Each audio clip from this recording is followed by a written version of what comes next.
ગૃહ રાજ્ય મંત્રી શ્રી હર્ષ સંઘવીના હસ્તે તિરંગો લહેરાવીને પાટનગરના રામકથા મેદાન ખાતે 79માં સ્વતંત્રતા પર્વની જિલ્લા કક્ષાની ભવ્ય ઉજવણી કરાઈ। જિલ્લાની વિવિધ શાળાઓના દેશપ્રેમમાં તરબોળ કરી દેતી સાંસ્કૃતિક કૃતિઓ પણ રજૂ કરવામાં આવી હતી। ત્યારે મંત્રીશ્રીના હસ્તે ગાંધીનગર જિલ્લાની વિકાસ વાટિકા વર્ષ 2024-25નું વિમોચન પણ કરાયું હતું।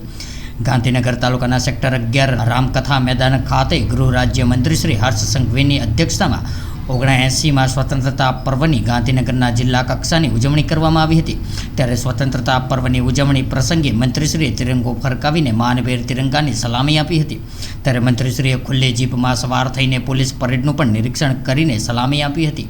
ત્યારે આ અવસરે મંત્રીશ્રીના હસ્તે ગાંધીનગર જિલ્લાની વિકાસ વાટિકા વર્ષ 2024-25નું પણ વિમોચન કરવામાં આવ્યું હતું।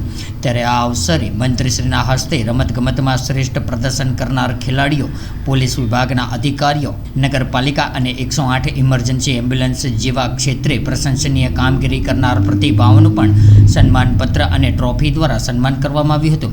ત્યારે જિલ્લા કક્ષાની વિવિધ શાળાના વિદ્યાર્થીઓએ પણ દેશભક્તિ દર્શાવતા સાંસ્કૃતિક કાર્યક્રમો રજૂ કરીને સૌ કોઈને મંત્રમુગ્ધ કર્યા હતા। ત્યારે મંત્રીશ્રીએ કાર્યક્રમના અંતે વૃક્ષારોપણ પણ કર્યું હતું। ત્યારે આ પ્રસંગે ગાંધીનગર જિલ્લા કલેક્ટર શ્રી મેહુલ કે દવે, જિલ્લા વિકાસ અધિકારી શ્રી બીજે પટેલ, જિલ્લા પોલીસ અધિક્ષક શ્રી રવિ તેજા વાસમ શેટ્ટી, ગાંધીનગર ઉત્તરના ધારાસભ્ય શ્રીમતી રીટાબેન પટેલ, ગાંધીનગર દક્ષિણના ધારાસભ્ય અલ્પેશભાઈ ઠાકોર સહિત જિલ્લા વહીવટીતંત્રના અધિકારીઓ, પદાધિકારીઓ અને કર્મચારીઓ ઉપસ્થિત રહ્યા હતા। કાર્યક્રમના અંતે પોલીસ બેન્ડ દ્વારા રાષ્ટ્રગીત રજૂ કરીને સ્વતંત્રતા પર્વની ઉજવણી પૂર્ણ કરવામાં આવી હતી।